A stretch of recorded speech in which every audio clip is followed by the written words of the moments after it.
Two. Ah, okay. It's 5 minutes past 3 p.m. and we are very sorry for that. I just believe it's a Monday and we're just having a blue Monday. But anytime, anyhow, we're going to do this show. For the next 2 hours, you'll be with me right here on the Farm Drive Show with me, Conrad Kibe.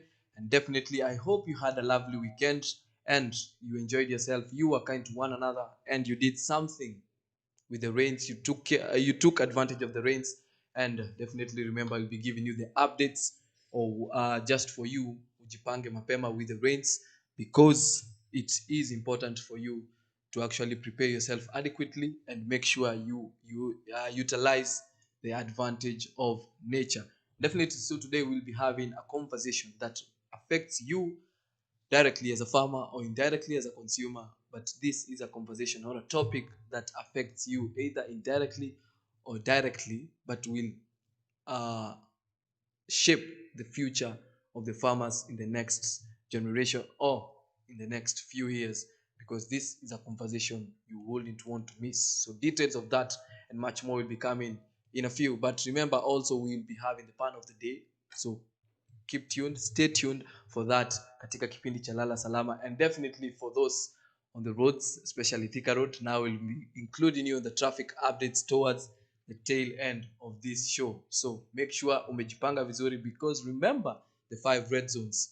The curfew is at 8 p.m. That is Nairobi, Nakuru, Kajiado, Machakos, and Kiambu. But for the rest of the country is at 10 in the p.m. So make sure you have adjusted accordingly, msifanywe ile kitu like what happened in the weekend. So we'll be giving you all those updates and some updates before the Ministry of Health announces that the new cases that have been there in the last 24 hours. But just to give you, in the last 48 hours, the positive cases have been 366 out of a sample size of 3,664.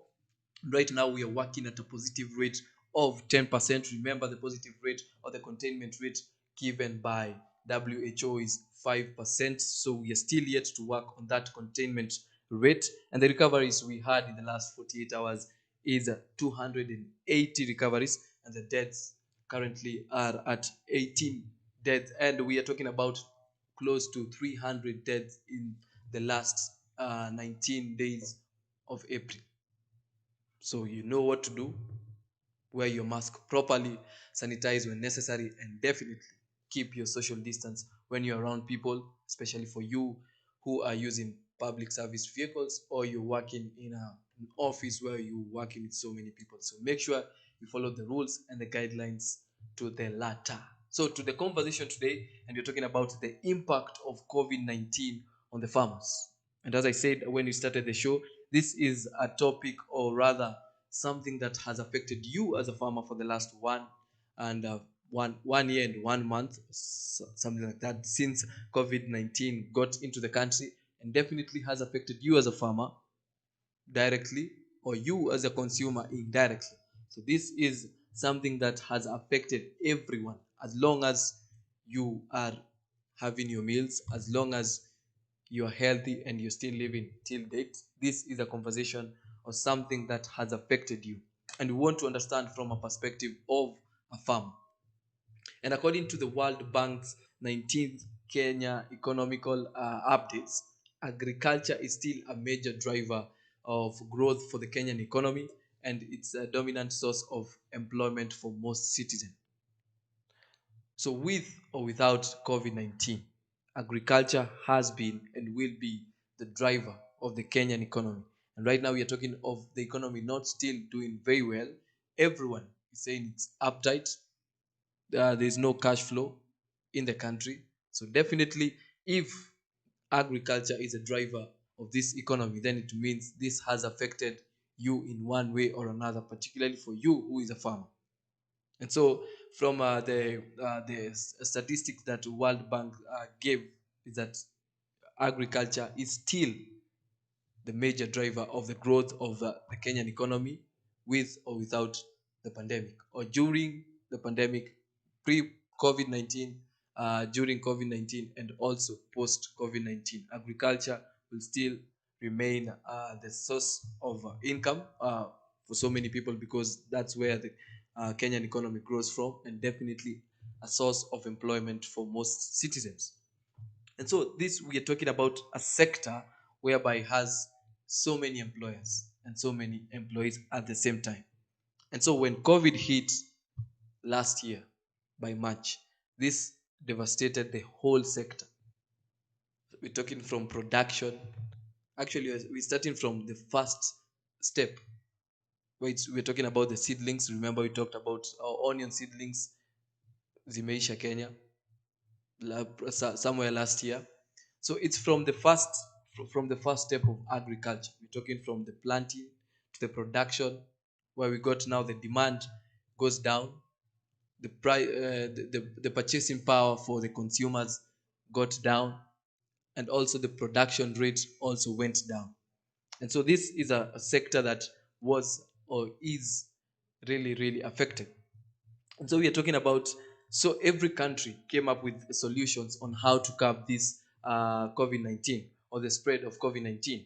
And so because every country has their own driver of the growth. And so right now we are going to major on Kenya being driven, or the economy of Kenya being driven by agriculture.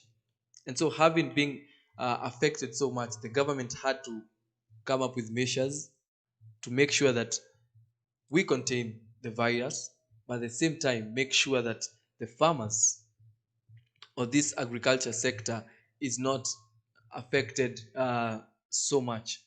And so that's why agriculture or food and drinks were made an essential service in the country, right? And so in the developing countries, we're talking about just being a developing country. At the same time, you're having a pandemic. At the same time, your agriculture sector is affected. So the developing countries in this particular point where we're having a pandemic has they have really been affected. We're talking about labor in terms of labor, people had to be laid off. You're working in a farm, you need a lot of labor, and labor, we're talking about human labor. So you need to lay off some workers, and that is the only source of income for that person. So this pandemic has really affected the economy in terms of agriculture being the biggest player or the biggest driver. Uh, so when that is hit, the economy is hit indirectly or directly. And so when the economy is hit, means there is no circulation of money. People have lost their jobs. People are just home, and the household people cannot just afford things in their household.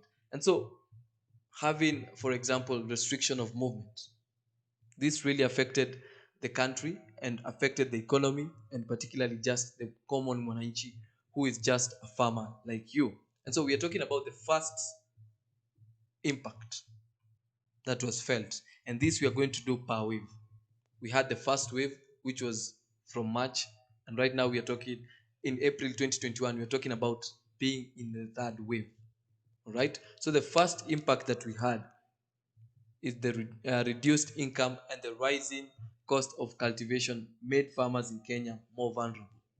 We're talking about uh, the decline in household income. People can during the first wave, you know, it came at a point where people had a lot of savings pre-COVID. People had saved from the products they were making, the inputs they were having from their farms. So when the first wave came into the country, we can't say everyone was really affected by it, because people now started living with the savings they had made.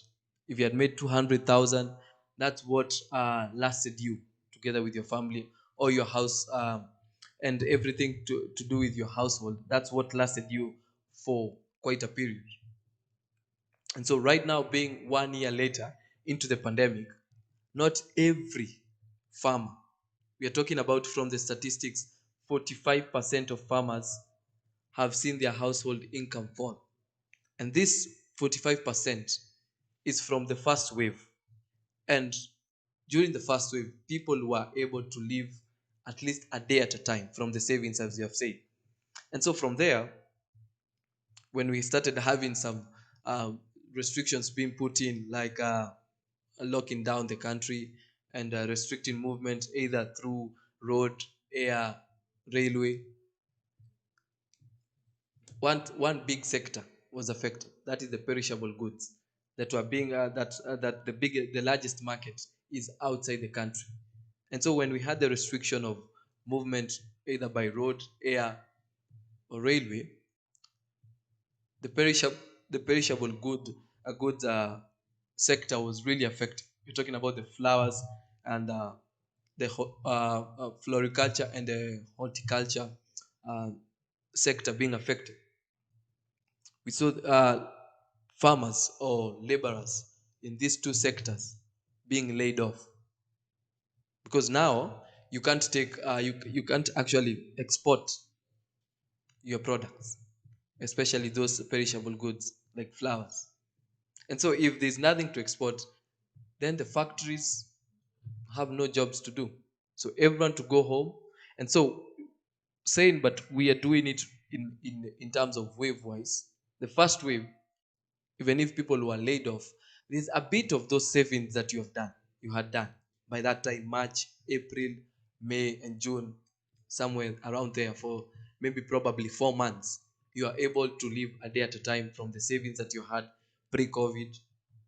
And so from around August, when around August, probably around October there, when now the second wave hit the country, and now the restrictions and the measures that were put in government were a bit very very strict, and you have no savings now, you have no job, and now depression started kicking in for the farmers. It was, you don't know the next step to do, and so it was a difficult time during the second wave. And now the third wave is even worse. Probably we are talking about 6 months without a job, 6 months without going back to the factories that you're talking about. Because right now, the third wave, talking about the restrictions that have been put by the United Kingdom. Now, if we had a factory that deals with perishable goods and their market is in the United Kingdom, right now, no one is at work. That's the first impact we're talking about, the income for these farmers. And our Kenyans now start becoming vulnerable, because you'll have we're talking about living in an economy where people are living less than $1 a day, and a dollar right now probably is around 105 to 110, just playing around there.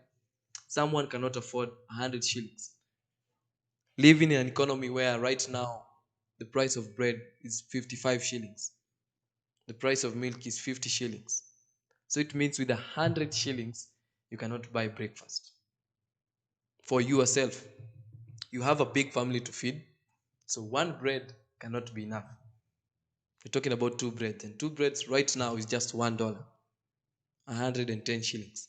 Uja factor in maziwa, you uja factor in majani and skari, all these things. That is the economy that we are living in. And we're having farmers who are now vulnerable. They have nothing.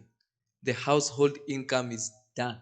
We're talking about 45% of farmers right now in the country being vulnerable. That is the first impact of COVID-19. And we have seen, we have done it in wave wise. The first wave, the effect that had on farmers, at least they were able to live with the savings they had done pre-COVID and from the product. Because remember, now farmers are working with the product sales. You sell your skuma kidogo, ile pesa kidogo unapata, that's what you save on. This is what you're living. That's your job. You have no other job to do. You just do your skumas, take them to the market, get your money. Now you're talking about the economy, the whole of it, from the producers, you as a farmer, and now to the consumers. People being laid off in other sectors, in other jobs. They cannot afford. They have no purchasing power. And for you now, being a farmer, you have no money to even bring uh, the products to the market. And so since you as a farmer have no power to bring that the products to the market, at the same time the consumers don't have the purchasing power. They don't have this money in their pockets. So either way becomes a lose-lose situation for the farmers and the same time for the common mwananchi, because everyone plays a very very big role when it comes to the Kenyan economy. And so if the agriculture sector is affected, and 45% is a very very big number, almost half, close to half of the farmers in the country right now saying their income or their household income is done. It's a fail. You try something, it's not working. And remember, you're talking about farming being, it's more of patience. You plant some seedlings, you have to wait for 6 months. Within this period of 6 months, what are you going to do? That's how vulnerable the farmers have started to become. And so that situation came in. That's the situation that we had per wave: the first wave, the second wave, the third wave. And so by the time we got into the third wave, the farmers needed to know, how are we going to survive? How are we going to cope with this pandemic? It seems like it's not going anywhere anytime soon, but we have to live. We have to fight to see another day. And so the second impact is farmers decided now to use the combination of coping mechanism during this pandemic. That is the impact that it had. Now they're like, we don't have income, our savings are done. What are we going to do next? What kind of coping mechanisms are we going to come up with? So it became something. Now they have overused their savings, but now they will not give up on farming. They will not give up on their land. They will not give up on the agriculture sector.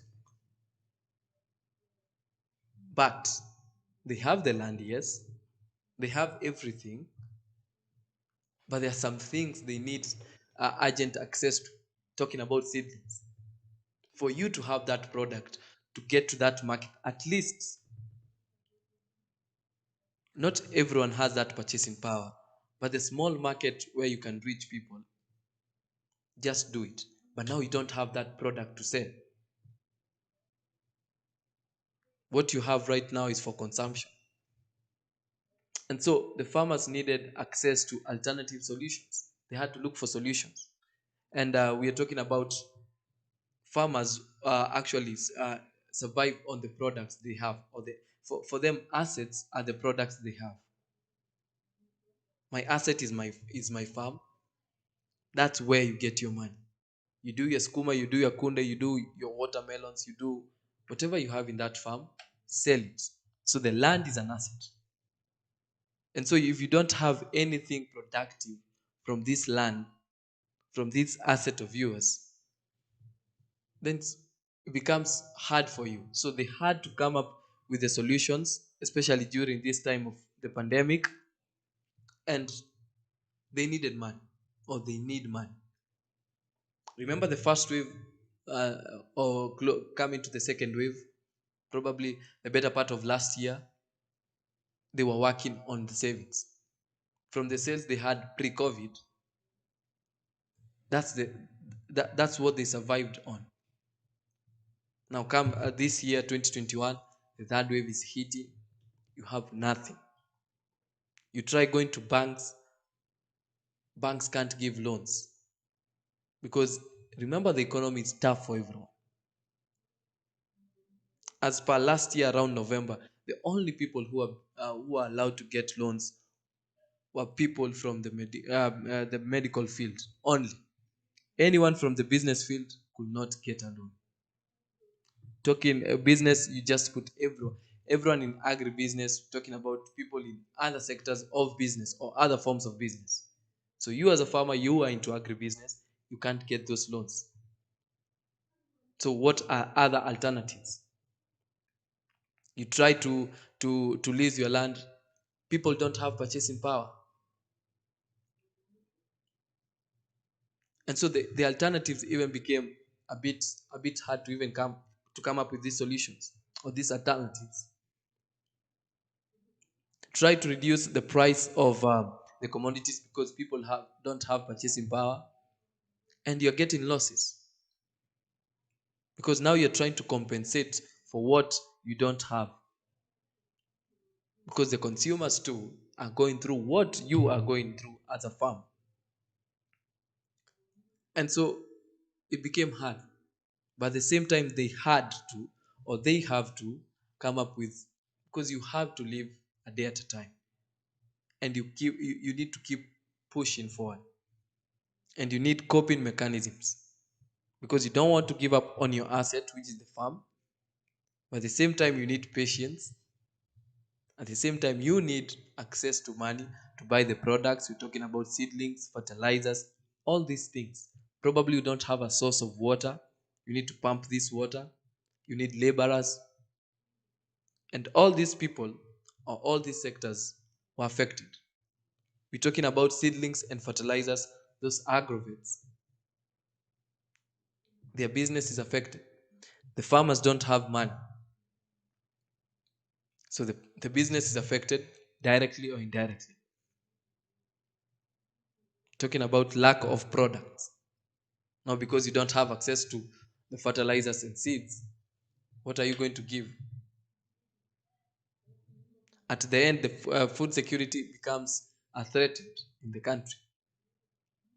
The farmers cannot afford to even plant these products. The consumers, the little products that are in the market, the consumers are not affording. And so you find the small that you have is for your consumption at home. That's the only thing you can afford. That's the only product you can afford. And so the coping mechanisms depended on what you have, or depends right now during the pandemic. Talking about people who are doing mass production, it's not guaranteed for you to have a market. With the restrictions that were put almost 2 weeks ago for the perishable goods, it's done. And so 45% is a big number.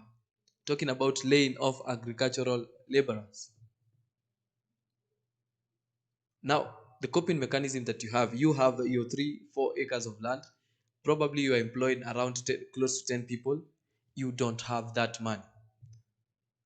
You don't have that kind of money. And so the mechanism that you come up with is, hey, probably now the ten people I cannot accommodate. I was paying them at 300 per day, and they are around 10 people. That's 3,000 per day. Now, right now, you cannot afford that. And so what do you decide to do? Decide, this time round, I'll do it by myself together with my family, because now everyone is at home. I'll do it by myself. That's how I'm going to cope. That's how I'm going to do it, because I don't have this 3,000 per day to give to the laborers. At the same time, you're trying to work with what you have, but kuna mtu ameumia, kuna mtu hana job. You cannot get that 300 per day. And it became hard for the whole sector. And it's hitting hard during this third wave. And every single day, the farmers are coming with coping mechanisms. How are we going to survive?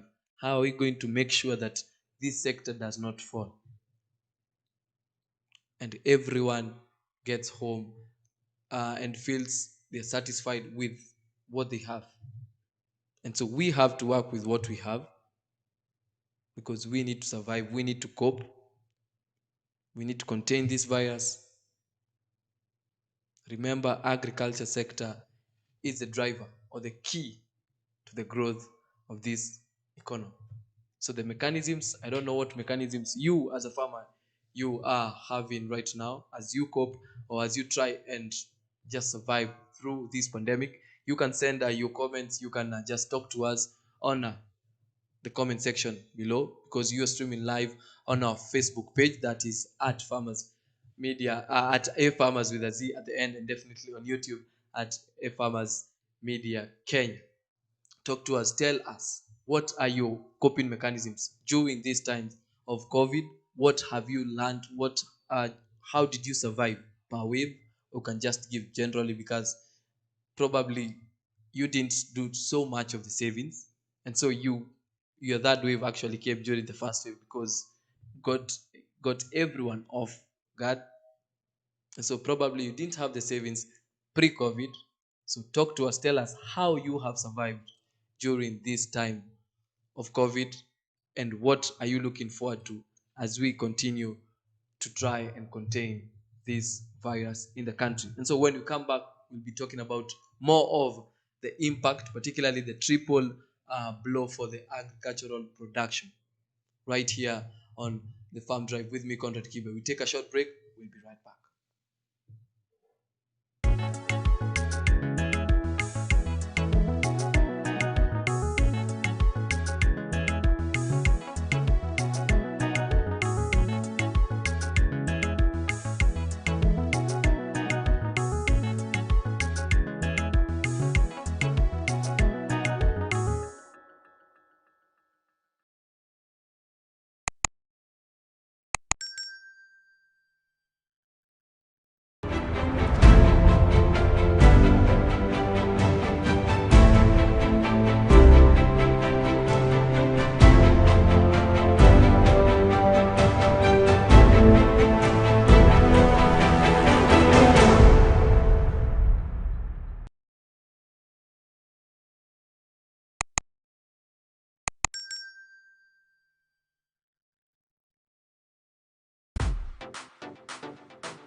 Welcome back to a Farmers Media right here. This is the Farm Drive Show with me, Conrad Kibe, and definitely we'll be doing this all the way to 5 p.m. This is the home where we tell the story of an African farmer. I hope you are enjoying the show wherever you are. If this is your first time to watch this show or to be on this page on our Facebook page, that is the Farmers with a Z at the end, and definitely on YouTube. Sasa wache tuanze na watu wa Facebook. If this is your first time to watch this show or be on the Farmers Media page, make sure to like, comment, and follow for follow. I'll see you. Make sure you comment, like, and do the necessary.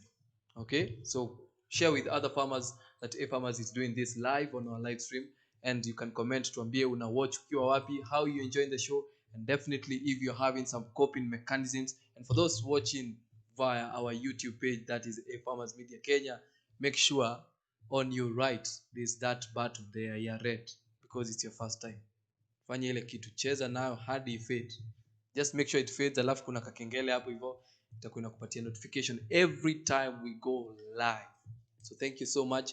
We do this every single day from Monday to Friday, 5 days a week.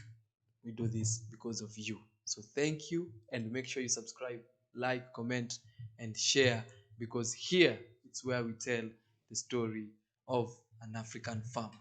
And so today, having a very, very candid conversation about the impacts of COVID-19 on farmers. Not we as we were having the conversation, we saw it's not just farmers, but we have specified farmers because these are the drivers, or this sector of agriculture is a driver of the growth of the Kenyan economy, and has been there pre-COVID, or will always be the driver during this pandemic, and also will always be the driver even post-COVID. So this is a very, very key and major sector when it comes to the growth of the economy of Kenya. And so if they have been impacted uh, with what we are seeing, then it means we need to actually get to push or just uplift this sector to make sure it doesn't go so much down. It will be affected, yes, has been affected, but what is the next move? And so right now we are talking about the impact. Before we went on a break, we talked about farmers having their income reduced, talking about them being vulnerable, not knowing what to do, especially right now during the third wave. For the farmers in the 5 red zones, how are you doing? What mechanisms have you put in place? How have you restructured your day-to-day life? What is your vulnerability level at this particular moment? How has have you been affected, you as a farmer? Probably during the first wave, second wave, third wave, probably you have different experiences among these three waves. To talk to us on our comment section, and we shall be sharing that, and we shall be sharing your experiences of on how you are coping. Perhaps you can help another farmer out there to know if this is what they are going through and this is the solution they have come up with. We can try, or just know, we are together in this, we'll come out together in this. It's never too late. It's never, don't give up. Just learn on how to just adjust and cope within this pandemic. It's with us. We just need to live, to understand how to live with it. Period. Just know it will be there. So we need to do three things that are very key. One is just wear your mask properly, sanitize when necessary, and maintain your social distance. We try as much as possible to contain this virus so that this sector can actually try and reopen pole pole. Let's not get to a point where we'll be having food security issues. And so we also discussed about, we've talked about the coping mechanisms and the reduction of income for the farmers and the rising cost of cultivation, and definitely Kenyans being vulnerable. And so that point is the triple blow for the agricultural production. And this particularly goes for the small scale farmers. and the workers or agricultural workers who have been devastated by the foreign demand. Talking about flowers, tea, coffee, fish, all these things that are perishable that we export. Right now, the market in those places is not looking good.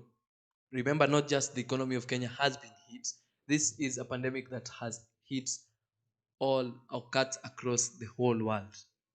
Everyone has had the effect of this pandemic, and that's why when we talk about farmers, we're talking about you who is not a farmer. You've been affected indirectly. As long as the farmer has been affected directly, you have also been affected indirectly. For him or her being a farmer affected directly, it trickles down all the way to you. And so we are talking about mass layoffs from these flower factories, tea factories, coffee factories, and also where they actually make this fish. All right, and these are export products that have been affected.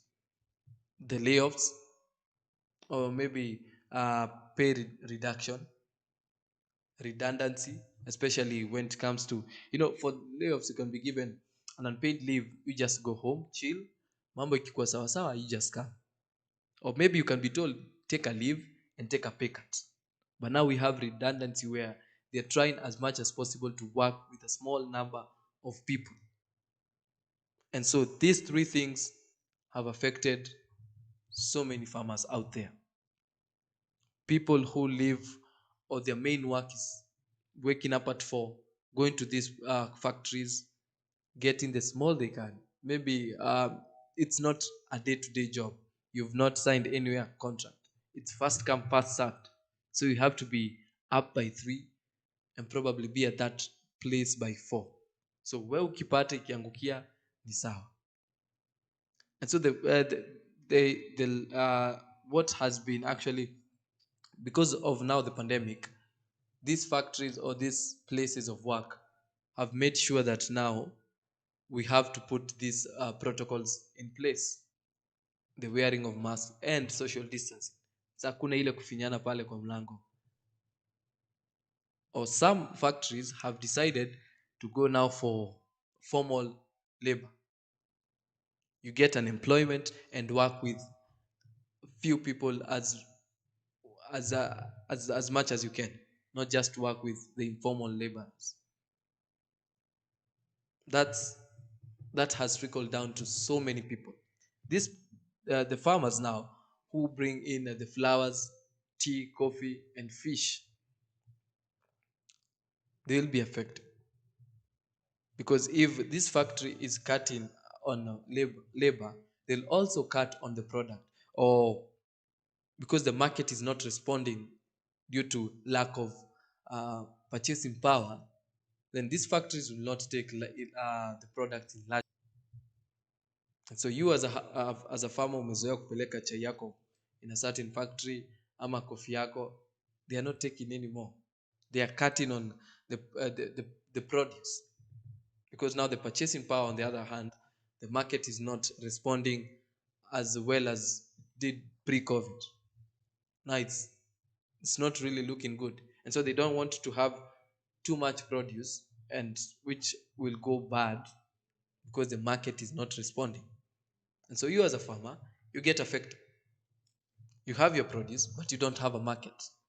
You are relying on these factories to actually get your produce to the consumers. And so that one is gone. By the time you're trying to create your own market now, to avoid to actually do it by yourself before you get to the factories, you don't have capital to do that. You're talking about tea, utauzia nani chai tu ikiwa ni majani peke yake? The demand has gone down. Probably let's talk about fish. Right now, the demand for fish and all these agribusinesses, poultry farming, the demand is going down. Si kila siku watu wanakula kuku. We're having restaurants being closed down. So for them, they are also not buying. So it becomes a triple blow for the agricultural production, starting from the farmer to the manufacturers and the consumers. For the farmers now, they don't have money to buy all these things. If it's agribusiness like poultry farming or fish farming, pig farming, food has become expensive. They, as a farmer, you are not actually able to afford all these things. So you, being one part of this triple uh, tire or blow of this triple tire, you as a person, you as a farmer, you're part of it. You are number one there. And so if you don't have money to buy this produce or these seedlings of fertilizer or feed for those who are doing poultry farming and also animal rearing, it becomes hard for you. So you don't have any produce to give. And now when you sell that produce to the manufacturers, for them they are not taking too much produce because them being the second tier, they rely on this farmer akileta chakula. And for them to come back to you as a farmer again, they have to make profits if the consumers are buying. Now look at the economy. People are not affording basic needs as it is right now in the country because of this pandemic. Everything has started to be expensive. The tax ni ile ile, where it's just like everything when it comes to the economy, talking about the tax and all, right now we are living like it's pre-COVID. At the same time, time constraints. Curfew being from 8 p.m. to 4 a.m. for those in the five red zones. Nairobi, Nakuru, Kajiado, Machakos, and Kiambu. It's hard. For the rest of the country, it's 10 to 4. For you as the manufacturer or the farmer, if you don't have the manufacturer part of it, for you, the produce that you're selling does well at night. So what coping mechanism do you come up with? To sell your produce mchana. What time? Is it flexible? Some of the questions that you'll ask yourself, is it flexible to sell hizi skuma wakati watu wanatoka kazi 4? Will I make it to the market by 4 p.m.? And at the same time, the consumers are trying to look for other alternative ways. It's 4 p.m., yes. So what is it necessary? Anatoka job for line, the queues that are there for the PSVs, very long. This person came out of work at 4 p.m.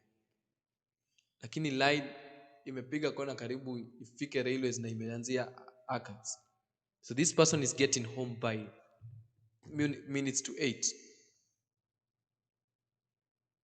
You as a farmer ambaye alienda kununua skuma, you get that the consumers right now is their biggest problem is to get home, not even food. You'll get to these queues and just ask random people. You just see someone being stressed. Is stressed out.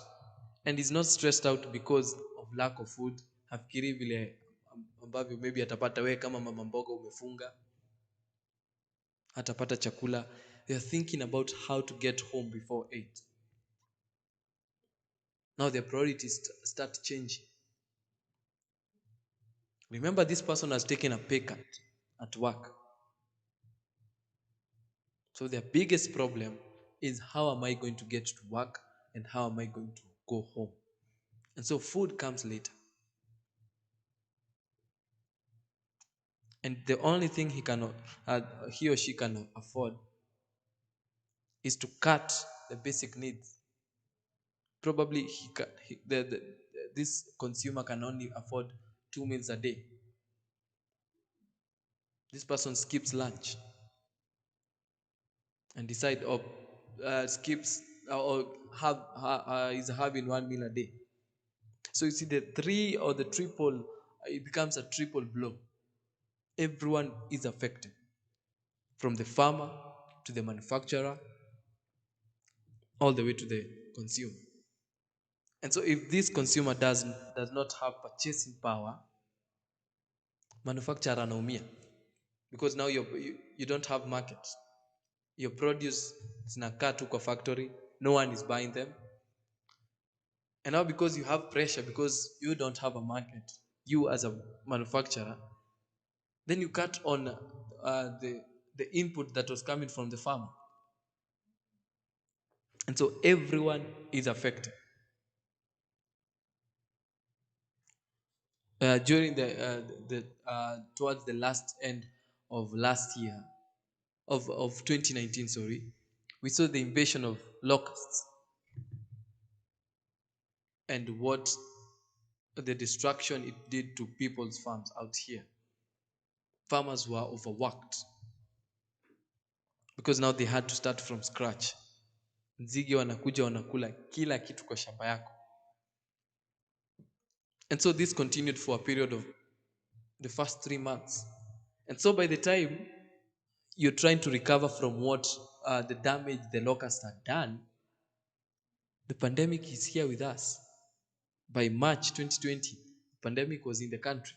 And so it became it became a very, very big and hard task for the farmers to actually go back to what they were doing, to even recover. Ujamaliza hata recover ya locust, the invasion of locust, or the destruction that was given by locust or made by locust. The pandemic is here. We're talking about uh, the threats like the floods in some regions, or even the drought that came up during this pandemic. So many mixed uh, reactions and mixed effects. It depends with the region. Some nzige walikula sana kwa hiyo region, some got floods, and you can't do anything with that farm. Or probably it was all about the drought. And if we have the floods, the invasion of locusts, the drought, as a farmer gets directly affected because now there's no product they can take to the market. You as a consumer, you get affected indirectly because you don't have the product that you need in the house. And if it's something that needs to be manufactured, it's not there.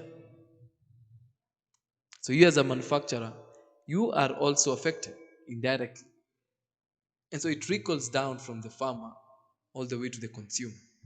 Everyone is affected by the triple blow for agricultural production.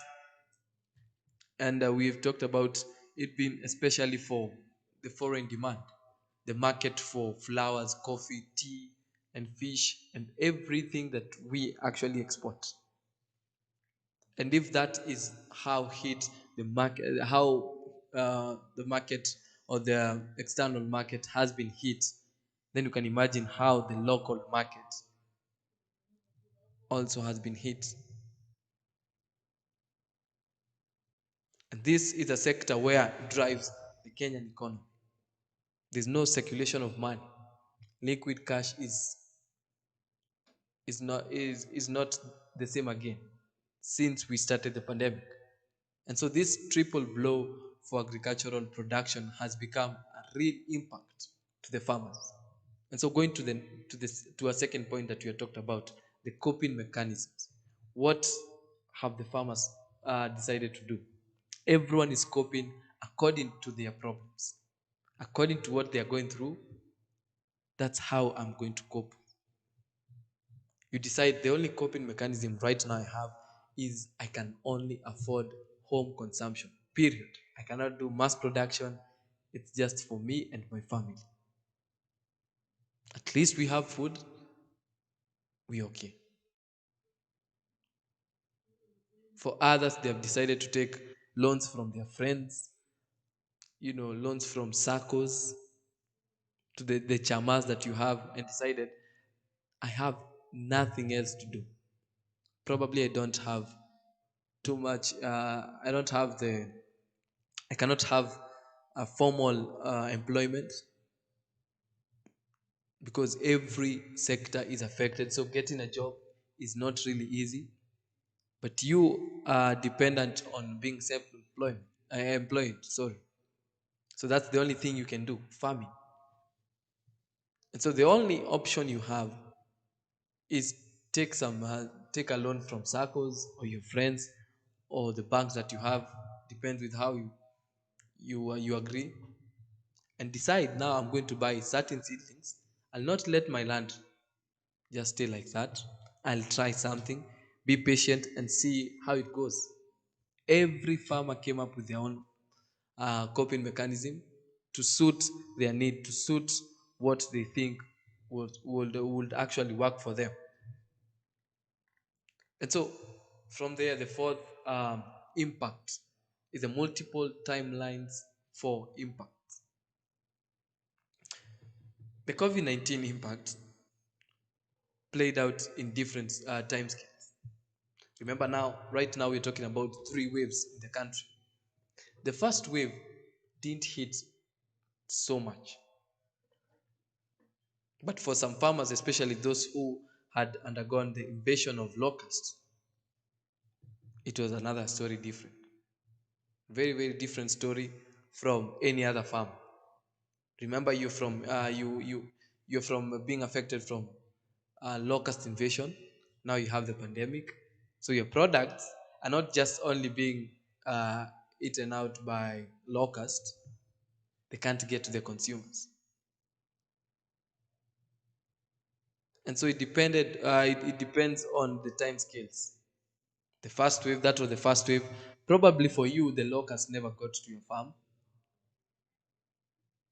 so you lived or survived on the small savings you had pre-COVID. Now the second season came, or the second wave, you have nothing else to do. It's it's messy, and so you try to make to come up with coping mecha- very many coping mechanisms that you can, but it's never that easy. And so others came up with short-term shocks to production, or short-term solutions to what they thought this pandemic will not go uh, to this level. When we had the second wave, most people thought that will be the last wave. So 2021 might be kind. Little did we know. And so everyone uh, had their own timelines. Probably others said, I'll just come up with solutions for 6 months. Right now, we're talking about close to 13, 14 months into the pandemic. And so people decided to come up with the solutions according to what they actually thought would work for them. And so we started seeing complaints of farmers saying lack of seedlings, lack of fertilizers, because vile ambavyo ulikuwa umejipanga, you as a farmer, you decided uh, I'll buy as much as fertilizers as I can from these small savings I have, because maybe tuipatie 8 months, uh, the containment rate will be okay. At least things will get back to normal. And so it's past 8 months. You're done with your savings. You're almost done with the fertilizers, the seedlings that you had bought, and people are getting to the next season of planting. You have nothing, because vile ambavyo ulikuwa umejipanga, for you thought it will take 8 months, and in 8 months you're good to go. And so the timelines that people had brought about so many issues. Now you find that the money that you had set aside, thought you will actually cater for you for the next 8 months, and so it's past 8 months. This COVID is period, or the containment rate is not getting even better. It's getting worse. The, we have in second wave, third wave, deadly waves, and now you have now to set some other timelines. You decide in the next 4 months, probably I'll take a loan and get these seedlings, and I'll be good to go. So the multiple timelines that the farmers or you as farmers have impacted you in different ways, has affected you in very, very different ways. So talk to us, tell us what probably you had an experience with the timeline that you had put for yourself and really didn't work, or probably have the timelines that you put for yourself or you put for yourself have worked. It all depends on your experience. It's never the same. So talk to us, tell us what are your experiences with the timelines and the coping mechanisms that you came up with during these times or the tough times of the COVID-19 pandemic. So when we come back after this short break, we'll be talking about the digital solutions. Now we have the impacts. We have seen what COVID has done to the farmers or to the Kenyan economy. Now, what are the solutions that we are having? And if we want to actually succeed in solving this situation, then we have to do it digitally or digitally. All right?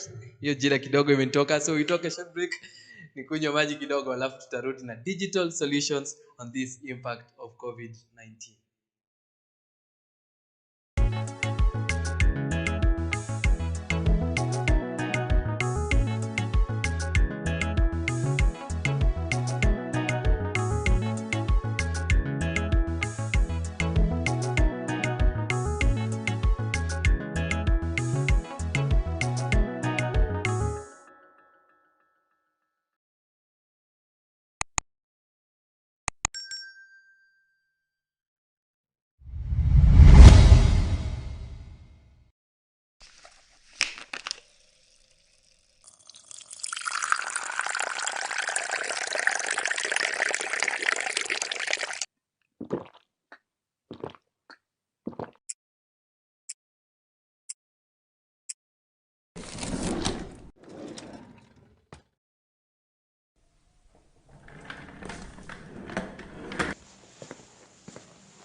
Mic check, unanisikia?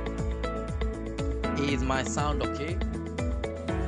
Stand by in 5, 4, 3, 2, and 1. You are on air. Join me, Conrad Kibe, on the Farm Drive every weekday from 2 p.m. to 4 p.m. right here on A Farmers Media, where we tell you the story of an African farmer. We give you COVID-19 updates, and most interestingly, we give you the pan of the day. Follow us on all our social media platforms at A Farmers with a Z at the end on Facebook, and definitely A Farmers Media on YouTube. See you there. Allah. Allah. Allah. Allah.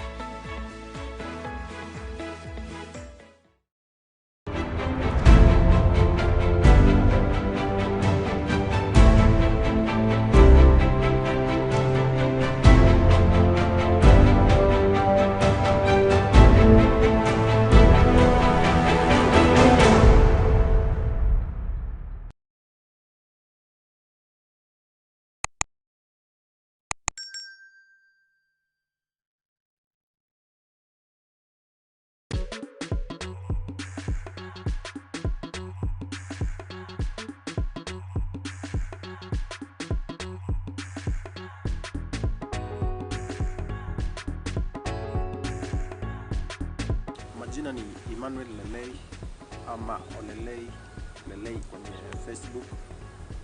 Mimi nashughulika na drip installation, na hiyo ndio kazi ambayo tunaifanya. Kwanza kabisa ningependa kuwashukuru African Farmers Club kwa huu wakati ambao wameweza kunialika katika ofisi yao. Ningependa kusema kwamba venye nimeweza kualikwa mahali hapa, mimi ningesema kwamba itakuwa ni ushirikiano ulio mwema baina ya drip irrigation, Tips Hub na Africa Farmers Club. Nimekuwa nafanya hii kazi kwa muda mrefu. So far niko na 6 years kwa mambo na installation of drip, na kazi yenyewe ni nzuri, ninaipenda. Kitu ambacho ningependa kuwahimiza wananchi, hakuna mtu unaweza ukafanya kitu kama hujaweza kuipenda mwenyewe.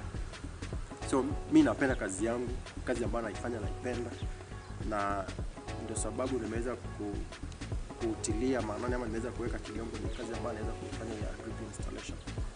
So kazi yetu tunaifanya, na leo nimeweza kupata hii nafasi ya kuweza kuwa pamoja na African Farmers Club. So ukitaka kunipata kwenye mtandao Facebook, utanipata kama Olelei Emmanuel, ama unipate na Olelei Drip Irrigation Tips Hub.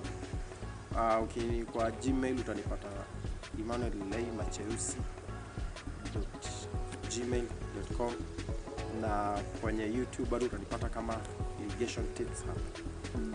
Nambari yangu ya simu kwa wale ambao wanaweza kuwa wanauliza, nambari ya simu ni 0720041484. Ningependa kabisa nikaweza kuonyesha emitter ni nini na kazi yake na umuhimu wake pia ni nini. Unapoitazama hapa kuna drip line, na utaona ukiangalia kwenye sehemu ya juu kuna sehemu moja iko na hizo shimo ambayo inatoa maji, hiyo tunaita emitters. So maji, wakati wote maji inatokea kwenye hizo emitters, na hiyo emitter ikiweza kuwa uchafu ikiweza kuingia humo ndani haiwezi kutoa hiyo maji. So emitters ni kitu muhimu sana kwa drip line, maana hiyo ndio ina release maji iweza kuenda kwa mmea. So ningependa kueleza tu kwamba mtaweza kujua wakati unafanya installation ya drip, kama wameinstall shamba yako, make sure unaangalia kila wakati hizo emitters kama zimeangalia juu ama zimeangalia chini. Zikiangalia chini, hapo in the bottom yake kuna kuanga na chances ya uchafu. Wakati uko na uchafu kwa tank, ipite kwa filter, ikifika pale itaweza kublock hizo shimo na zitaweza kutoa maji. Number 2, wakati tunafanya installation hapa kuna aina moja ya starter connectors, na ambayo sio starter connectors, hii tunaita min valve, ambayo ina uwezo unaweza ukaifunga mwenyewe ama ukaweza kuifungua kama unavyoona, kuna maji yanatoka, na kuna ambayo ni direct starter connectors. So hii ni mojawapo ya mkulima mwenye anaanza anaweza akatumia kitu kama hii, maana anaweza akacontrol, ama ako na maji kidogo, unaweza ukacontrol wakati umefanya installation yako, unaweza ukacontrol hii maji, maana hii itakuwa na kazi kubwa.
Welcome back to A Farmers Media right here This is the farm drive with me, Conrad. He will be doing this all the way to 5 p.m. and it's exactly 10 minutes past 4 p.m. And definitely we need to actually take advantage of these long rains and make sure tumejipanga kikamilifu na vilivyo, so that we make sure we take tumepata profits from the nature, because it's just nature. So remember we talked about the rains, how we can control these rains, take advantage, especially kama uishi karibu na source ya maji, just know how to take advantage of these rains. And definitely kama unataka kujipanga, watu wa Nairobi, the weather, how it will look like tomorrow, so that ukuwe umejipanga, not just traffic wise but also weather wise, usipate umechanganyikiwa. Tomorrow will be a bit cloudy with the sunny intervals, and the temperatures zitakuwa minimum of 16 degrees Celsius and the maximum itasukuma mpaka 25 degrees Celsius for watu wa Mombasani. Sunny intervals and a bit of the showers with a minimum temperature of 24 degrees Celsius and a maximum of 32 degrees Celsius. Watu wa Kisumu pale hakutakuwa na mvua kesho, it will only be sunny and the temperatures will be nachezea minimum of 19 degrees Celsius and a maximum of 28 degrees Celsius. For watu wa Eldoret, watu wa Uasin Gishu County, there kuna mvua bado kesho, so mtachezewa, mtakuwa pale hivyo. So make sure kesho umekunywa maji mingi kama huko Eldoret, because the sun will be there throughout the day with a minimum temperature of 13 degrees and a maximum watakuwa mesukuma until 25 degrees Celsius. Watu wa hapa karibu wa Nakuru or Las Vegas, kesho pia kutakuwa na mvua, it all will be sunny and the temperatures will be 13 degrees Celsius and a maximum of 25 degrees Celsius. Let's take one more. Watu wetu hapa wa karibu, watu wa that is Machakos, a bit cloudy and sunny and a minimum temperature of 15 degrees and a maximum of 25. Tuchukue watu kidogo wa wapi wasianze kucomplain. Let's take one from Mandera. Actually, fortunately, tomorrow in Mandera it will be rainy and a bit of sun, but the temperatures will be 25 degrees Celsius and a maximum of 34. 34. Okay. Just make sure you take advantage of that rain before you get to 34 degrees Celsius. And one more, tukimalizia tuchukue wapi, watu wa Meru. It will also be rainy tomorrow and kidogo kutakuwa na jua, but the maximum temperatures will be 25 degrees and the minimum will be 16 degrees. Back to our topic as we wind up.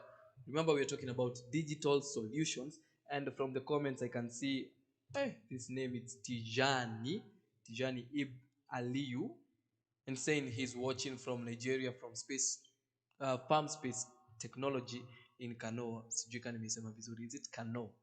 I don't know, you can tell me.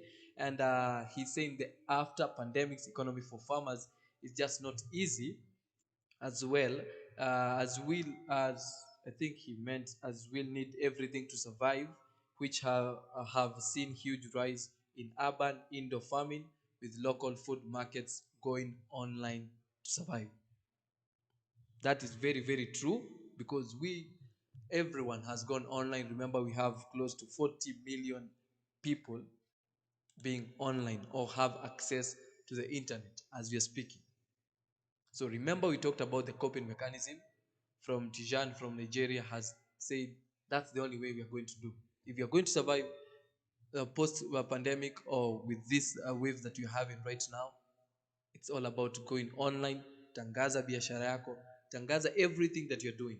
That's the only way the farmers and everyone in this sector will actually survive. And I've given you the statistics of having close to 40 million internet subscribers in the country right now, and this is according to the Communication Authority of Kenya. 40 million people online internet, and you as a farmer, you are targeting these people who have access to internet, and whatever product you have, either from your farm, you're doing agribusiness, you have a huge market and you can target 40 million people in the country. You have not gone in the region, just the country. Remember, when it comes to agribusiness, the target audience is very key. Make sure you know your market. And so if you decide to establish, probably whatever you're selling you were not online, you had not established a page for your product, a page for your business, you can do it online. And you have 40 million subscribers or 40 million people you can target at right now in the country. And so, with everything that happened during for the last 14 months in regards to COVID-19, everyone has decided to come up with their coping mechanism, as we say. So you, with the first wave, you didn't know how to actually do it. It was panic mode for you or for most of us. As a farmer, you decided to sit down and watch things unfold. But for how long? We came to the second wave, things are not getting better. Your savings are about to karibu kuisha, and now you have to come up with solutions. And the solutions for remember, now we have the restriction of movement, the restriction of people, so many people around one place because of social distancing. So what am I going to do? Go flock that internet space, get a page for your produce. If you're into poultry farming, weka hizo kuku kwenye mtandao. Let's get to know you, brand yourself. If you're into poultry farming, pig farming, get photos, get videos, put them in, plug us in, tag everyone. Let the market decide. Come up with the solutions like, this is my market, or this is my target audience. Probably it's Kitengela, and you rear animals, you rear chicken. Decide the people around Kitengela, most majority have access to internet. So if I decide to open up a page or create a page, or probably you had a page but it was not that active, you can use your own page, personal page, and decide to make it a business account. Whether it's all these apps we have, social media is a big market where you can take all your produce that you have and decide to make it a market for yourself. So those are some of the digital solutions that you can have. And one advantage of this, it will cut out all the middlemen that we have, all the brokers that we have, because now it's you and the consumer. For example, now you rear chicken, you're into poultry farming, you show you put out how you feed them, the size, and just give it a story. It's a photo story, because now those photos are supposed to tell so much.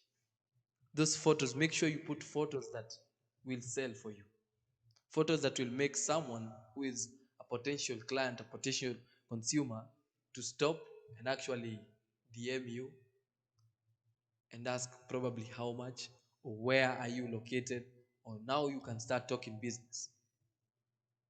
Becomes easier for you. So those are some of the coping mechanisms that most farmers came up with. If you are into selling seedlings, post those seedlings.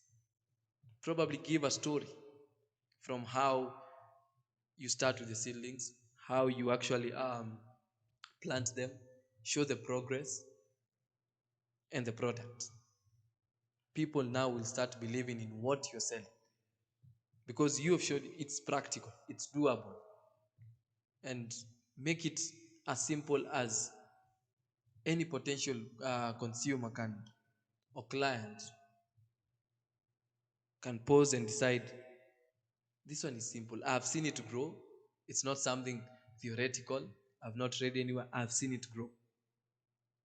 So any business, any agri-business that you are into, as a farmer, you have all these digital solutions with you. As long as you have access to internet, you'll always get a market.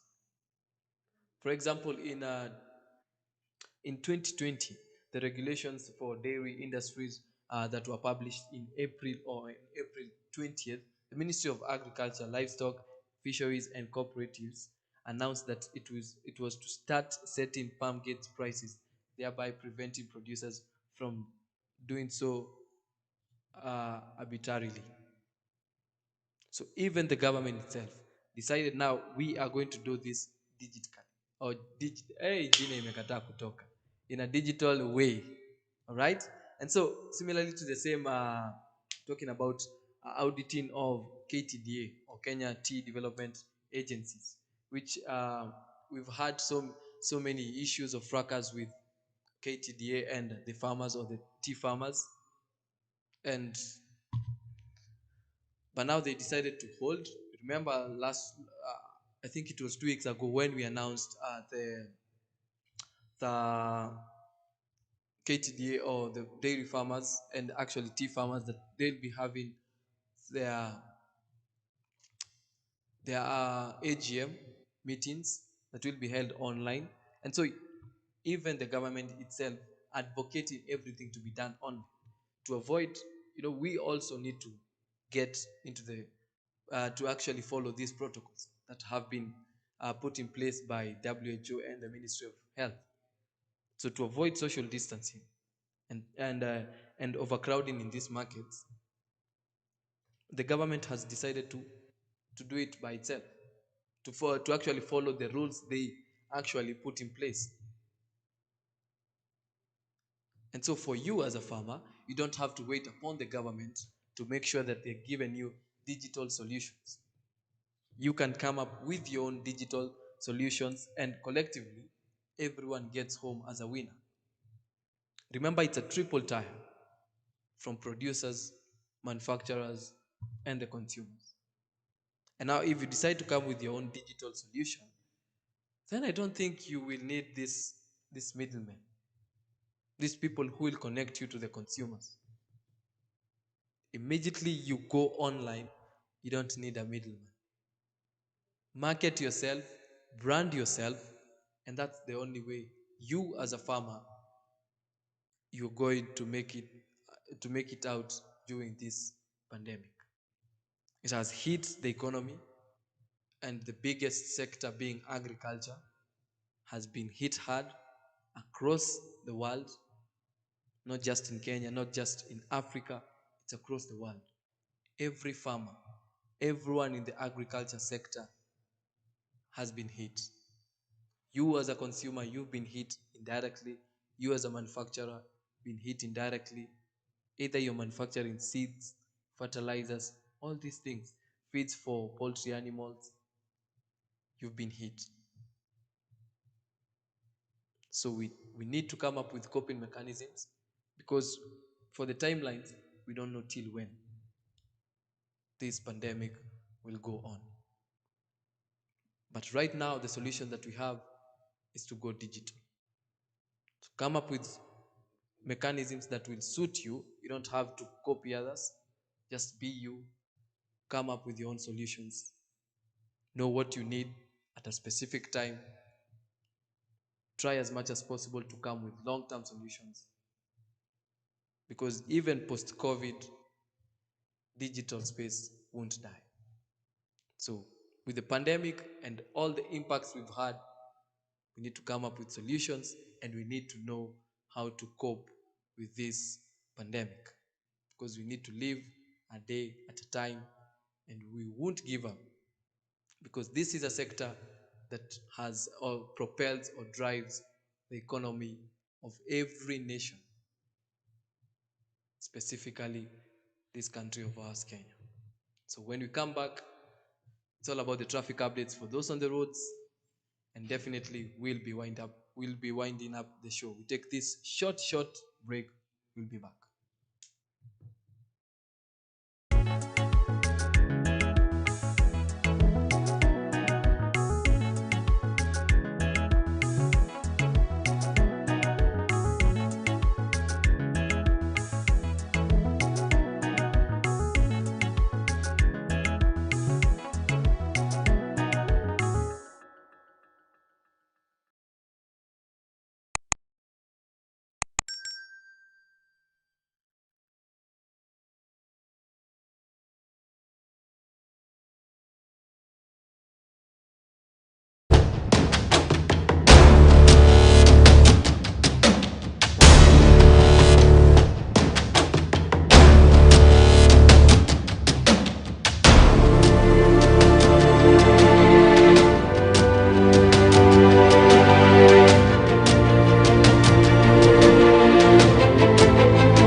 It's 30 minutes past 4 p.m. right here on A Farmers Media. This is the Farm Drive Show with me, Conrad Kibe, and we are winding up the show, and we will wind up with giving you the traffic updates.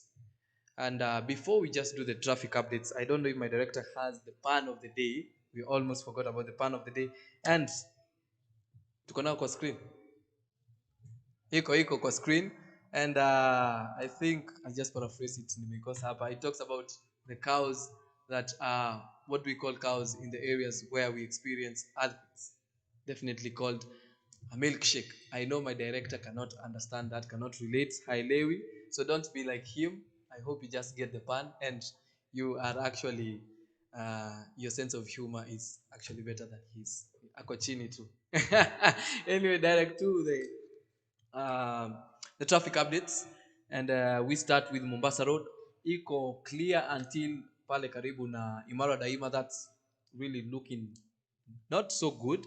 Karibu na Imara Daima all the way to Enterprise Road, upande hivyo juu hadi karibu ufike na South Sea and around Nyayo Stadium, not looking really good.